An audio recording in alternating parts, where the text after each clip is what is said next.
นะโมตัสสะภะคะวะโตอะระหะโตสัมมาสัมพุทธัสสะนะโมตัสสะภะคะวะโตอะระหะโตสัมมาสัมพุทธัสสะนะโมตัสสะภะคะวะโตอะระหะโตสัมมาสัมพุทธัสสะพุทธังธัมมังสังฆังนะมัสสามิ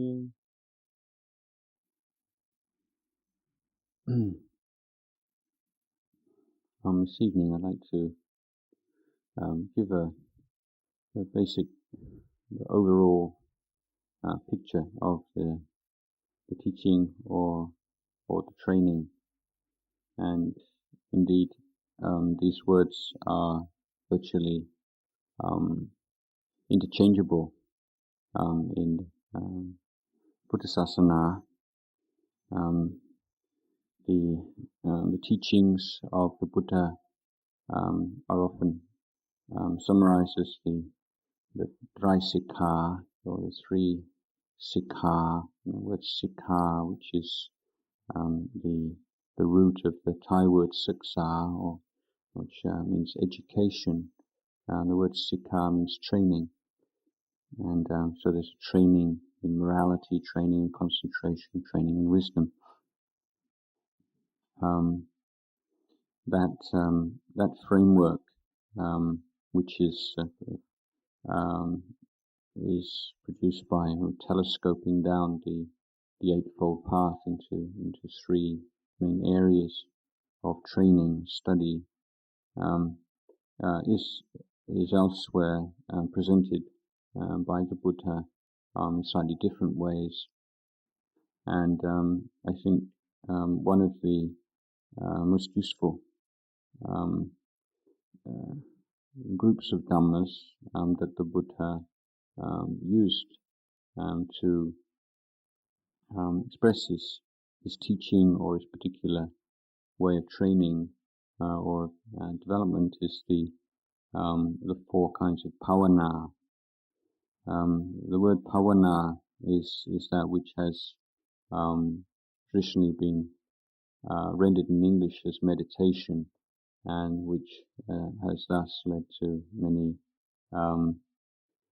misunderstandings of Buddha Dhamma, and often to quite reductionist vision of the liberating path of the Buddha. So to begin with, I think it's really crucial practice that we have this more comprehensive, more generous,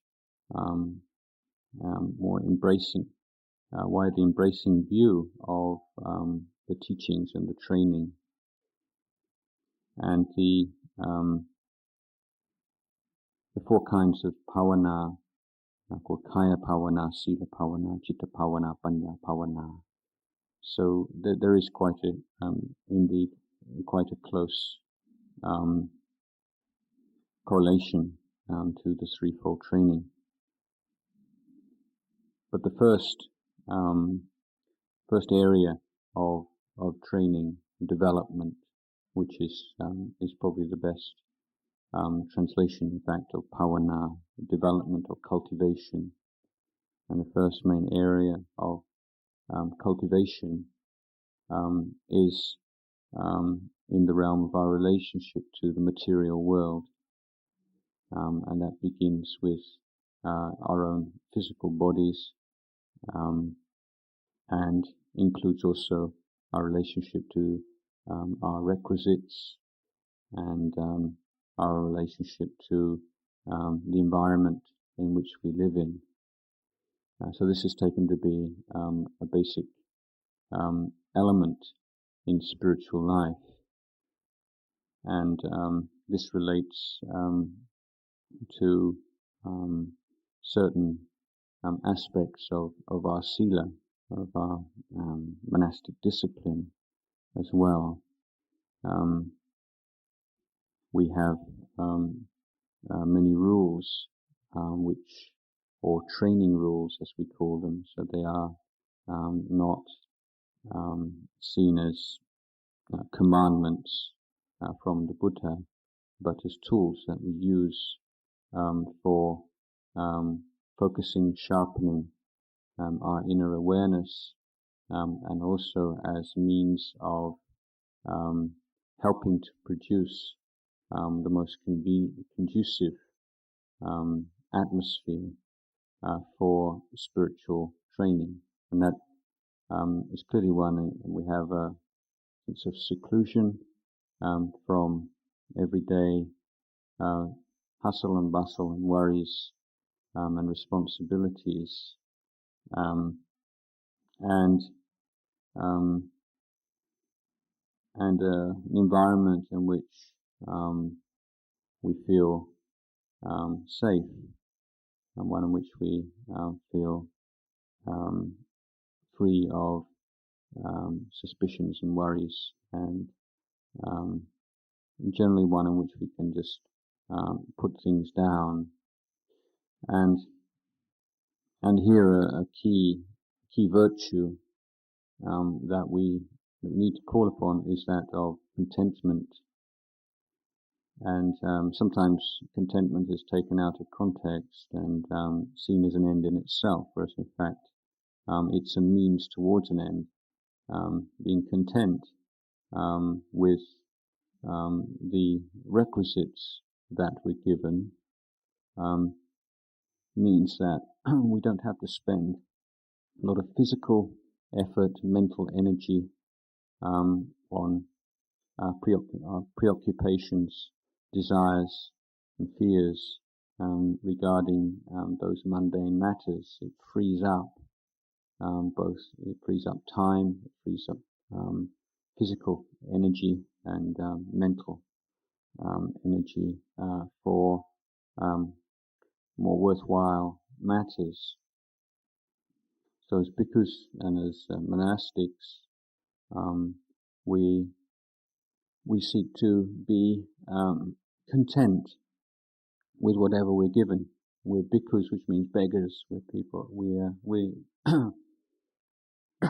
We're in a paradoxical situation in society in which, in many ways, we are the lowest of the low, and yet at the same time we're often treated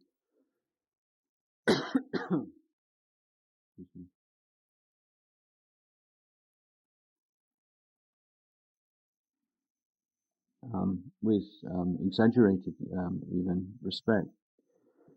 And as the representatives of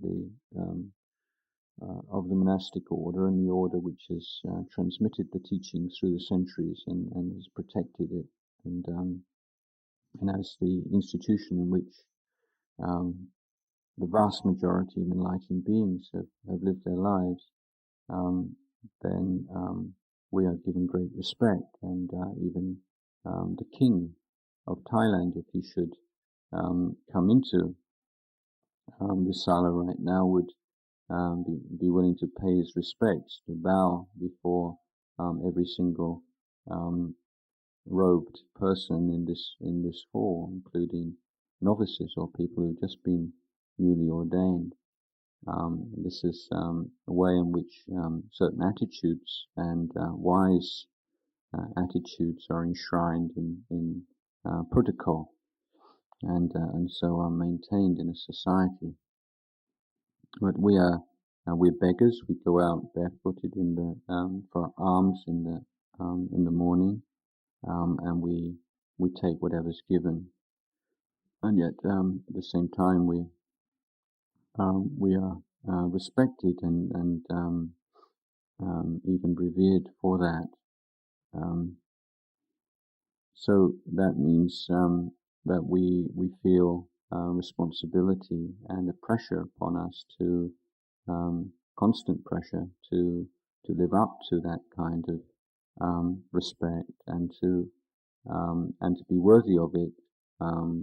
All that we need is to be sincere in our practice. in the smallest, down to the smallest and most minor refinements. And that means constantly putting forth effort to develop and cultivate a sense of contentment.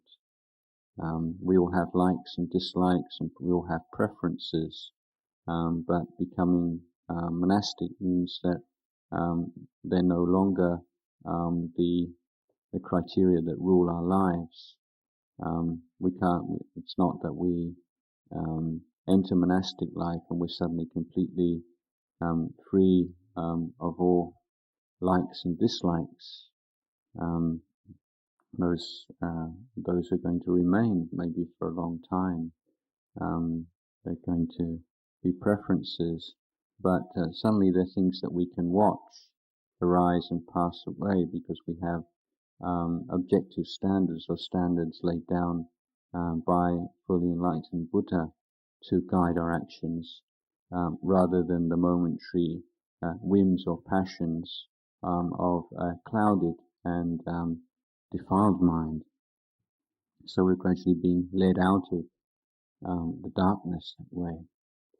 And so this is how the monastic life is one which is constantly exposing our idiosyncrasies, our likes and our dislikes, and is forcing us to look at things which perhaps otherwise we could get away with without looking at, or we could explain away, or we could even perhaps exalt and raise up as being something special, or as being some expression of who we really are.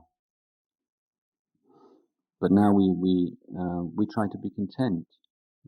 Whatever robes we're given, it's all right. It's good enough. Yeah. Could you imagine having a better robe than you've got now, one that would be more comfortable or more pleasant to wear? Well, yes, of course you could. I'm pretty sure. But would you put forth effort in order to try to acquire such a robe? Well, if you're practicing the way of contentment, no, you wouldn't, because it's good enough. And similarly with the food given, it's good enough. And then if we're in sometimes we're in very remote areas of Thailand where the food is very poor, as where Tanyatiko spent a year or so, just living a very basic kind of diet and eating even insects and rats and things like that. I mean, that sometimes that happens. That's one kind of challenge, to be content with that. But in fact, it can sometimes be easier to be content with that. It's not easy, but it's easier sometimes than to live in a monastery, which is very well supported, where the food is very delicious. And then there can be a different kind of discontent.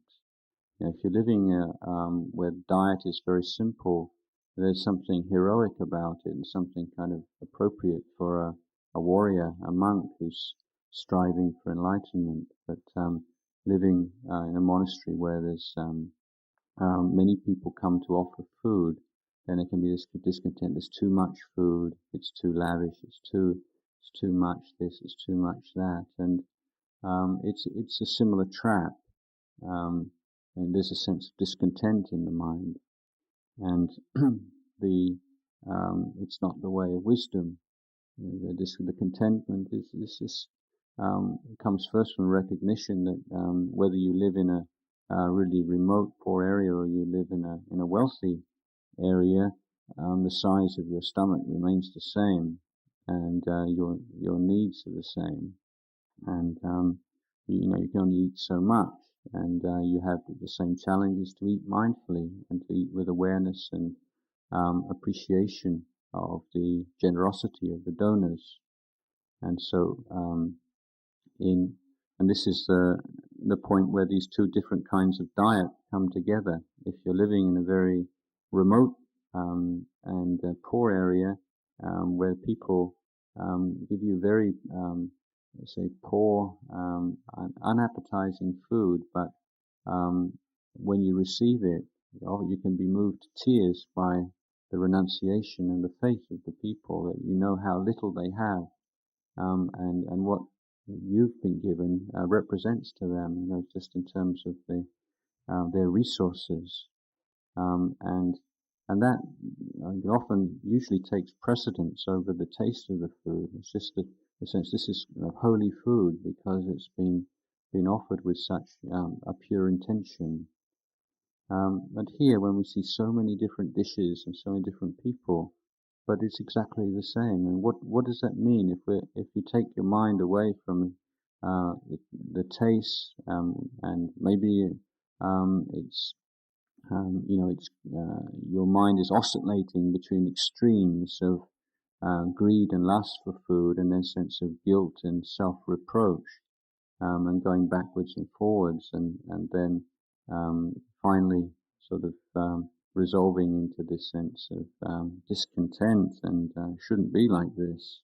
Well, it is like this, and the reason it's like this is because of the faith of lay people in practice of the Sangha here.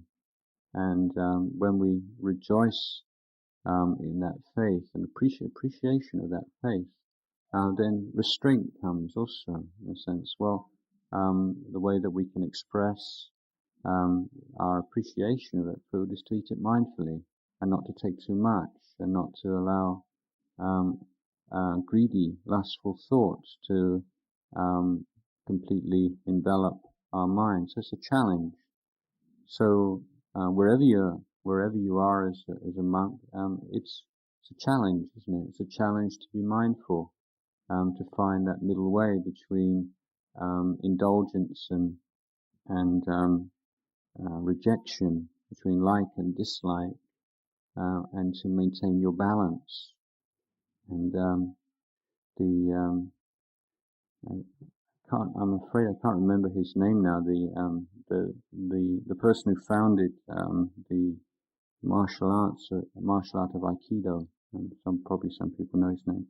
And there's a story that once one of his pupils was watching him, and was so impressed.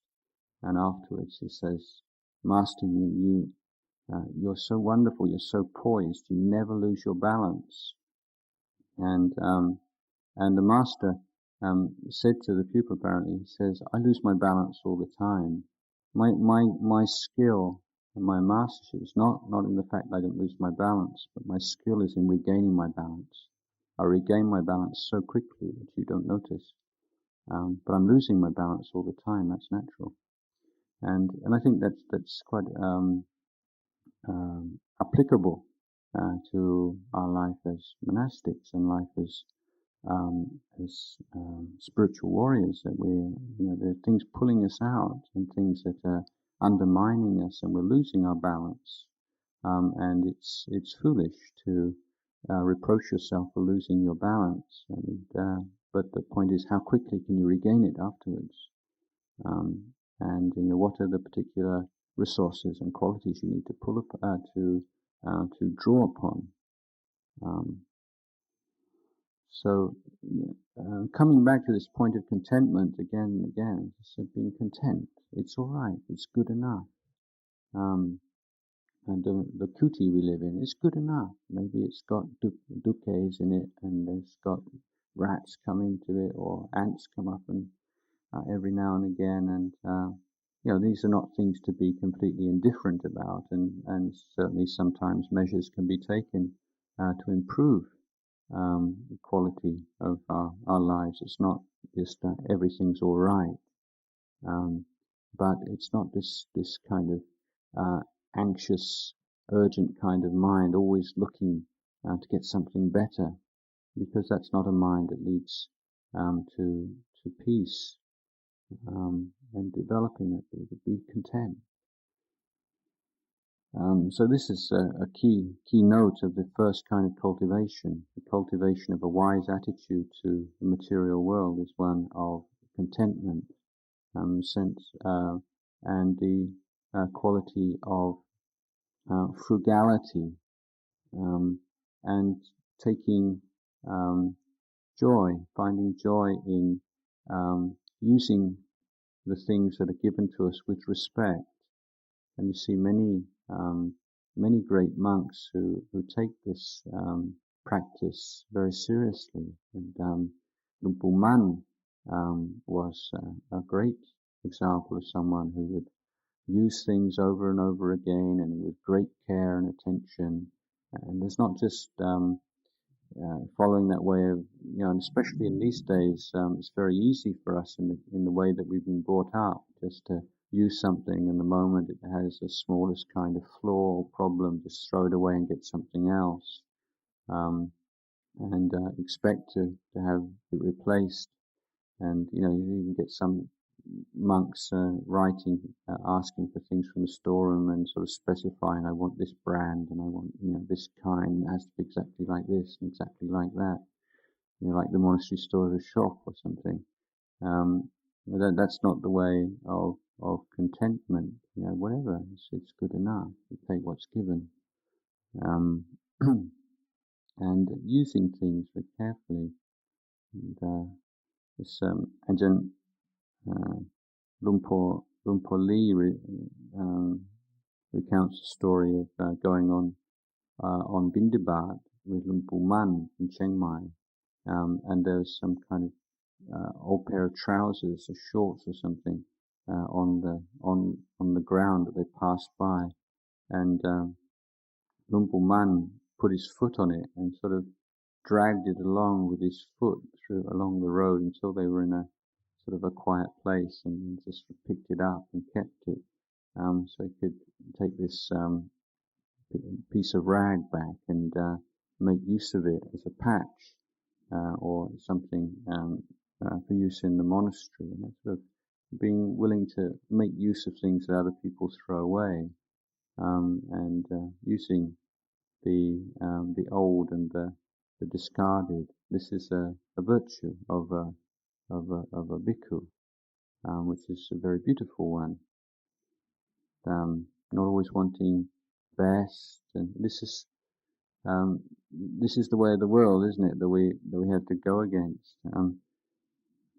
I remember years ago reading a Time magazine, and there was it's a kind of a biography of some figure. I think he was a ballet dancer or something like this, and up and coming. And anyway, the point was there was one of these stories, little anecdotes, which was meant to bring out his character.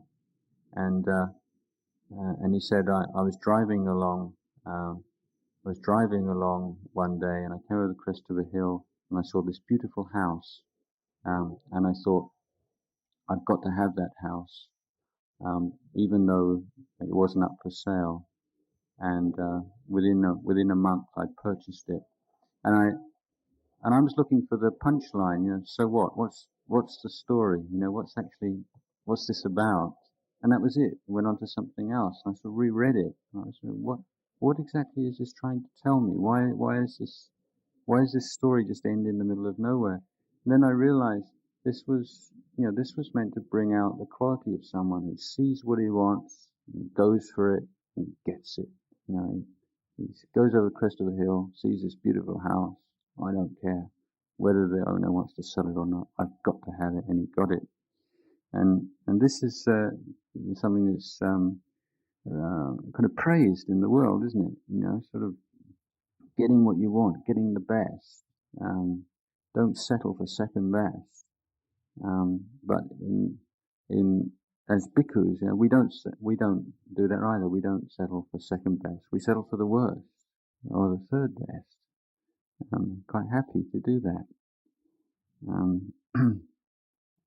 So these are things, just a few points about developing wise relationship or cultivating wise relationships to our requisites, cultivating relationship to the forest we live in, the environment in which we live, a sense of respect and care, and And coming inwards to our body, which is the kind of the most basic in many ways, this means cultivating wise attitude and wise practice as regards things like eating, sleeping, putting forth effort, finding what Ajahn Chah's called podi, just the right amount, the optimum, and that constant honing in, or like sort of inclining towards that the optimum, just the right amount.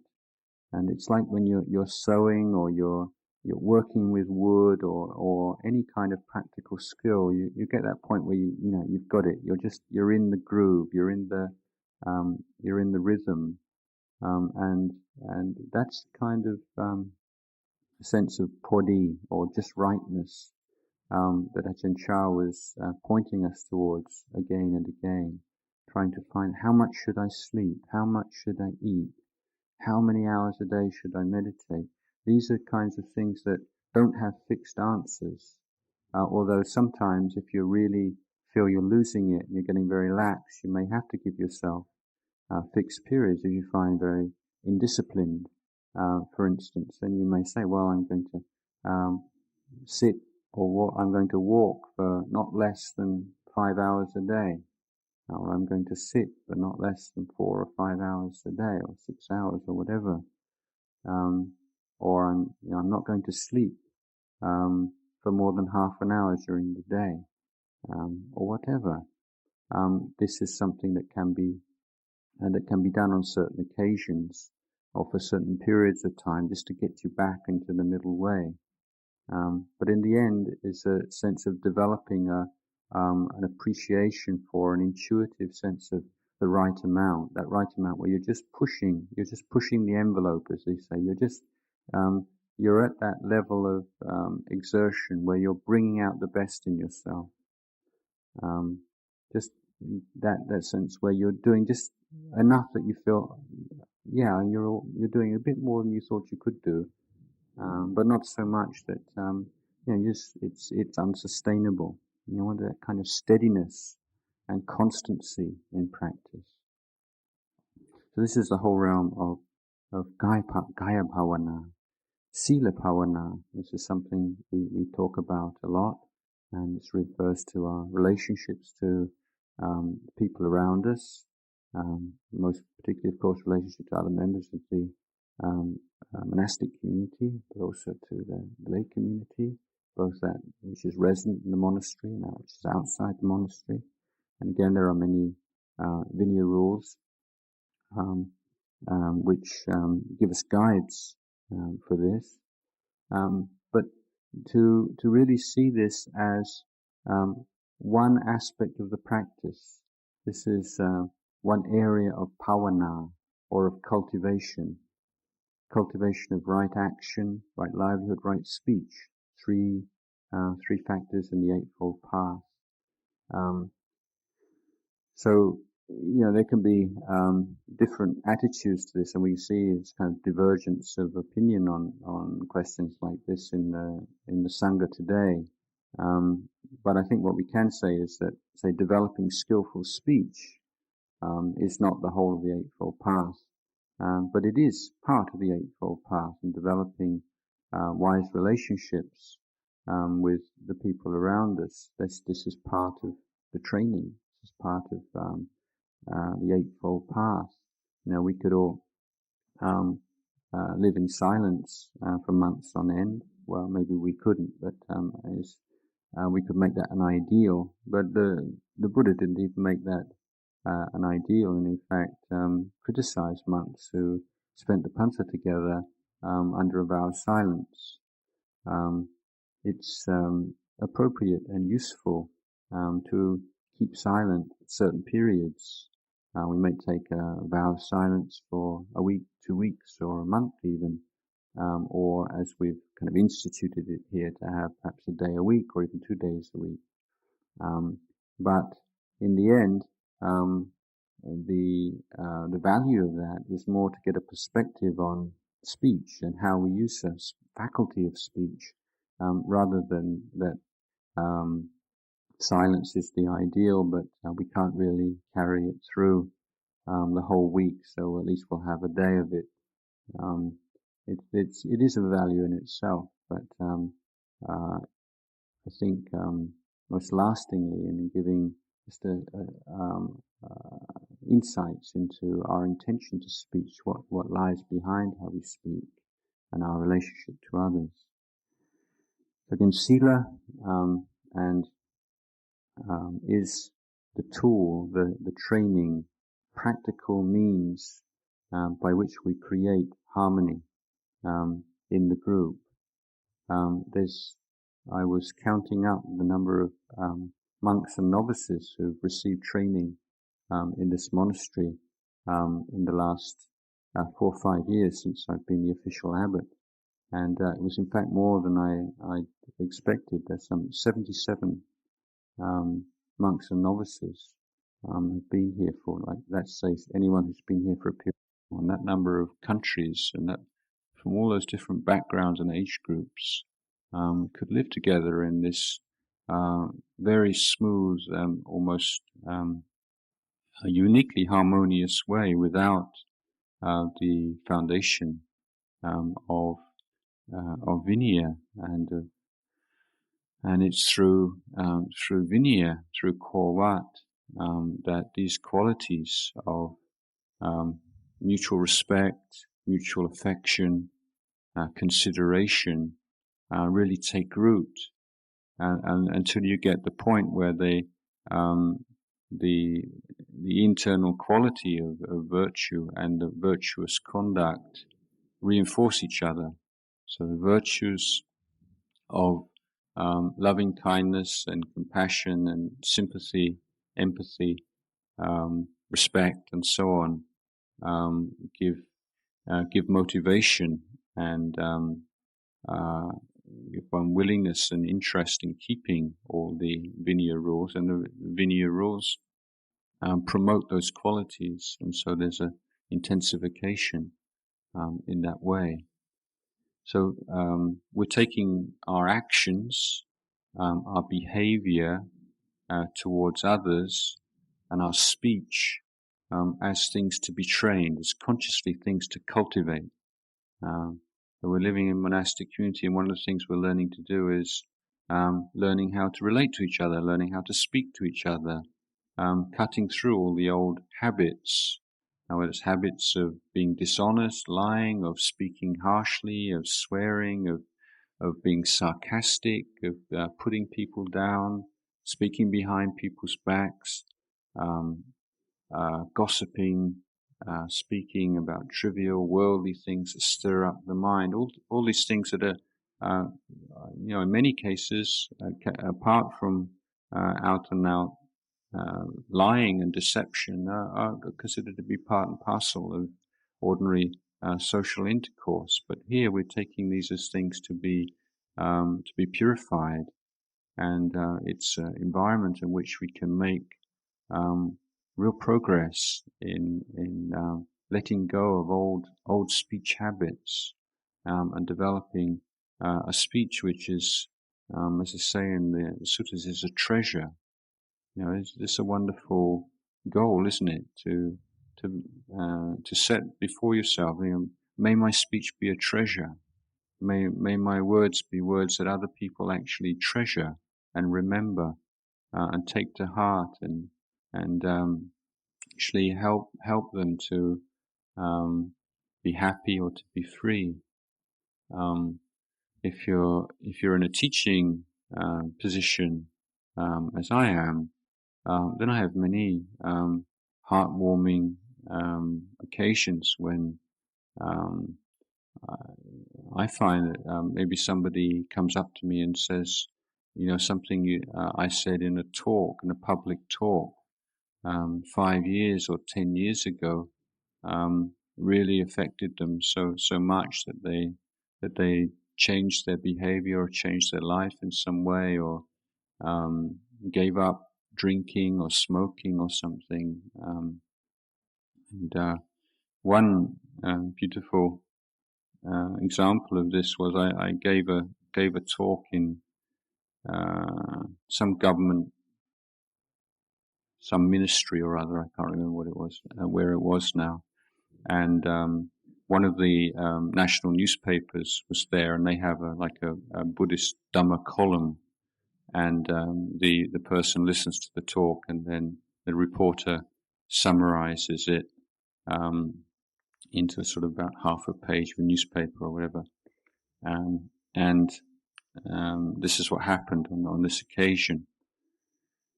And some 6 months later, I received a letter from a woman who said, "Just like to thank you so much. I feel so indebted to you." She said, I used to practice meditation a lot, but after I got married, I sort of practiced less, and then last year or so I've had a lot of physical problems and very difficulties in my marriage, and things just got really black and difficult for me, and really lost all sense of direction. And then yesterday I went to the market to buy some fruit, and those of you who've been around in Thai markets, you know, they often get old newspapers and they make bags out of them, put fruit in them. She said, I took the fruit out of the bag and then something caught my eye, so I pulled the bag apart and spread it out. And it was a newspaper with a Dhamma talk that you gave, and every single word in it went straight to my heart. And after I finished, I started crying, and I just feel so grateful to you that I feel like I've started a new life and I'm meditating again now. So, you know, these are how, as a monk, you know, you feel that, well, doing your job, if you like, doing duty, you know, giving a Dhamma talk, trying to share your understanding. But because of your position as a monk, then your words have great weight. And if you've trained your speech and cultivated your speech and learn how to express Dhamma through speech, then the reverberations and can be far more profound than you think. But if you've been a monk for some time, even if you've been a monk just for a few years, and you have never made it a priority to refine your speech, then it's so unseemly, isn't it? When you meet a monk who's every now and again swears or uses harsh language or puts somebody down or is harsh and nasty to somebody, and you just feel this sense of this. It's so much more shocking than if a layperson was to do it, because the standard is so much higher. So this is an area of cultivation. This is something that we can work on practically every day, isn't it? Make mistakes, start again. Just as if you're meditating, you lose your meditation object, you bring your mind back, and similarly with speech, you lose your balance and you regain it, like the Aikido master. Going on to the third area training. This is Citta Bhavana, and so this is of course the realm of meditation practice per se, and something which is of course really the heart of our lives as forest monks, and keep a close eye on your enthusiasm for meditation, because if you're losing that and you're developing this sense of what in the Christian tradition they call acidity, I don't know the best way to say it in English, this sense of this kind of lack of zest, lack of interest in meditation, and you're finding other things to do, then you're on a downward spiral. I mean, this is something that requires serious attention. So skill is to maintain this love of meditation and this zest for mental cultivation, because this is more than anything else what will keep you in robes and will give you a sense of constant, if slow and unspectacular, but constant development. And this needs faith as well. It's not that every meditation you see is better than the one preceding it. But as long as you have that sincere effort and love of mental cultivation and love of the wholesome and the good and love of truth and freedom, then there can only be good things come from it. So putting a lot of time into mental cultivation, and that means not just sitting and walking, but the effort to be mindful and aware and to give respect and attention to everything you do, right from the moment you wake up, how you get up, what you do from the very first moment, bringing attention to mundane activities of life like bathing, walking around, sweeping, putting on your robe, taking off your robe, even going to the toilet. These are all activities which can be used as vehicles for awareness. And this is very much the style of the forest practice, bringing awareness into play in every activity. Do you have times during the day where you just kind of dead times where you just kind of let it go and just sort of drift off? And notice the times when it's harder to be mindful than other times. I would say a classic time is on the way back from Vindabad. On the way there, you just get out, it's still quite cool, and maybe you're keeping up your Buddha or your memorization.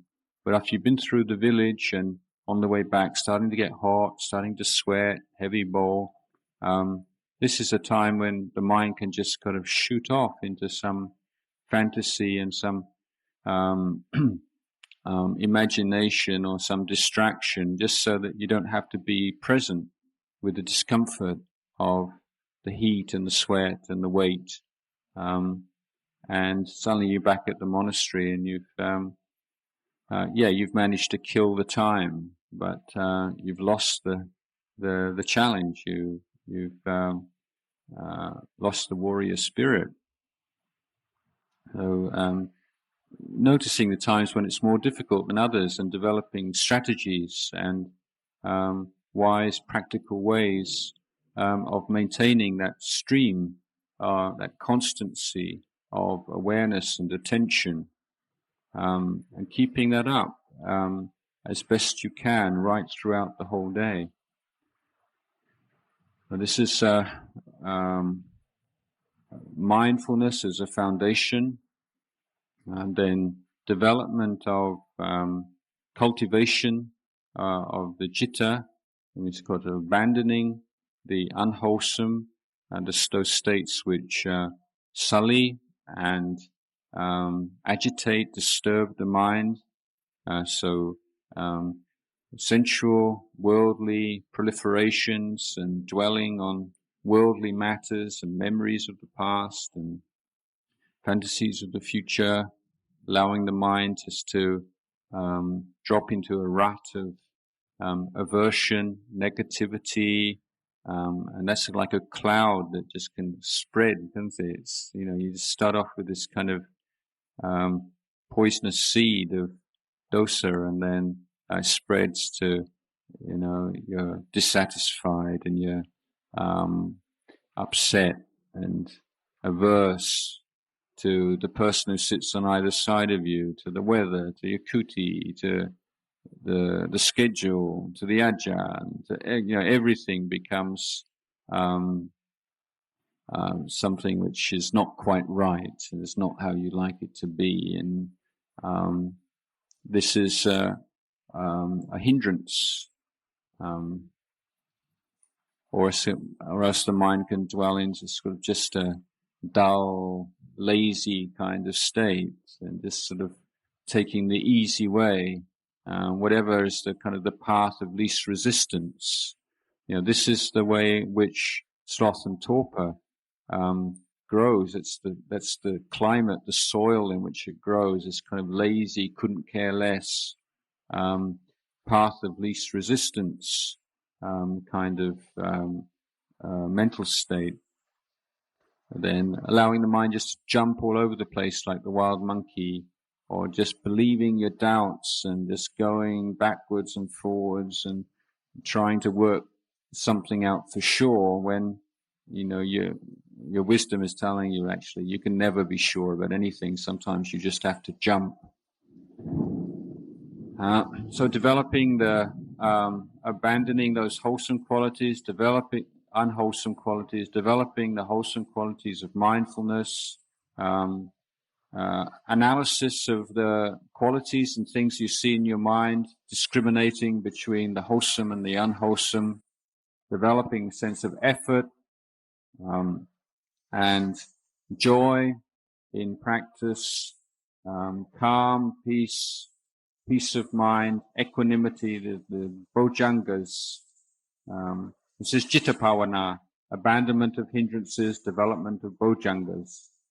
And lastly, before I become completely inaudible, the wisdom bojjhanga. And wisdom is, in Buddhism, is that knowledge and understanding which reduces and alleviates dukkha. It's not knowledge of a particular academic subject. And the first level of wisdom is that which you get from listening and reading and studying. You remember it. And that's a certain amount of wisdom. In the midst of a problem, difficulty, you suddenly remember. Or the Ajahn said this, give that a try. Some skillful means that you've learned, you've heard about. But usually that kind of wisdom, or the wisdom that comes from thinking and taking different things you've heard and putting them together and coming up with something new, that kind of wisdom can't resist the power of defilement. You know everything you need to know until there's some strong mood in the mind. And at the moment that mood's there, your wisdom's gone. And the wisdom reappears when the problem's gone away. So you're wise except for when there's a problem. When there's a problem, you're stupid. And this is the kind of dilemma we have. So we need to develop a further, more profound kind of wisdom. And that can, to begin with, that's using the thinking mind and the tool that Luang Por gave us, which is most useful. For instance, is Luang Por Cha gave us is Mainare. It's not sure. Constantly reminding oneself of the impermanence and fundamental contingency of experience, the causal nature of phenomena, the fact that nothing is stable and fixed and sure, and bringing that awareness to mind cuts through a lot of our attachments, at least on a superficial level. But through development of samadhi, giving us a firm stability of mind, which is not pulled about by sense impressions and is not reacting blindly to experience with either like or disliking. That stable mind is able to look at the nature of the five khandhas of form, feeling, perceptions, thoughts and consciousness arising and passing away to a level where a sense of disenchantment arises. And it's from that the real letting go takes place. And that's how wisdom is expressed. This is the acid test, if you like, of see whether something is wisdom or mere thinking or memory. And that's whether that wisdom brings with it the sense of disenchantment and letting go. If there's no disenchantment with attachment, there's no ability to let go, there's an intellectual knowledge, but it doesn't affect any real change within you, then it's not the wisdom that we're looking for. So wisdom is to be developed and cultivated, both in terms of developing right view, by reading the suttas, by listening to Ajahn, by discussing the Dhamma, both with senior monks and with your contemporaries, reflecting on the Dhamma, memorizing the Dhamma. This is one level of wisdom development. The second level is through looking at the mind, developing a discrimination of what's wholesome, what's unwholesome, what's to be developed, what's to be abandoned. And then the highest level, which is dependent on development of samatha meditation and the ability to calm the mind, free it from the hindrances, then the wisdom that sees the impermanence, dukkha, not self nature of all phenomena, and allows us to let go. So this is a few words on it to give you the most of us what is a summary of it's one that we're quite aware of and have heard before, but it's good to keep coming back to the simple things and the basics, and to keep seeing where you've just got lost your balance, where you need to put more effort, where things are just getting weak and loose, and where things are already in a good shape, and keeping your eye on your practice and cultivating these four levels of the we call kaya bhavana, sila bhavana, citta bhavana, and panya bhavana. So leave this with you.